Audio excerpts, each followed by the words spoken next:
Hello, I'm Sydney Neely, and it's time for The Shortcut. Coming up on tonight's show, November is National Epilepsy Awareness Month. It's a time to highlight Dravet syndrome, which is the rarest and severe type of epilepsy, and the treatment options available. Join me on The Shortcut to tell us more is April Fontaine, a parent of a child with Dravet syndrome, and pediatric neurologist Dr. Z. Hi, you two.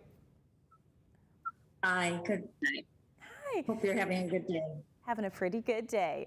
Dr. Z, for those who don't know, what is Dravet syndrome and how does it affect child's development?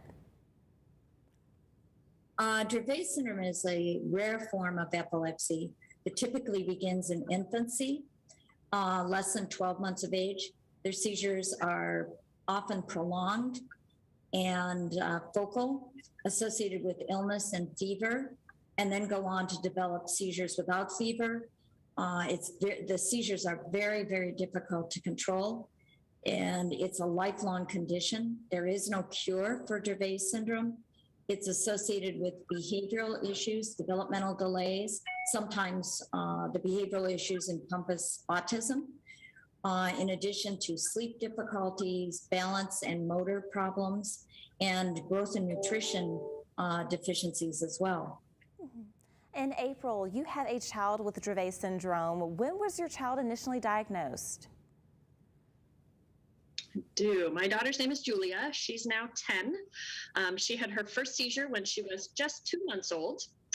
And we were lucky enough to get referred to a pediatric neurologist who at least had heard of Dravet syndrome and knew to look for it. And so she actually got a diagnosis fairly early at the time, which was at about 8 months old.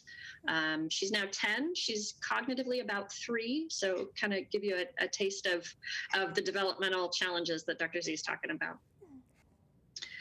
So before Fintepla, despite being on several anti-seizure medications, Julia was still having 2 to 3 fairly long seizures every week. So those all required rescue meds, which meant she really lost the entire day.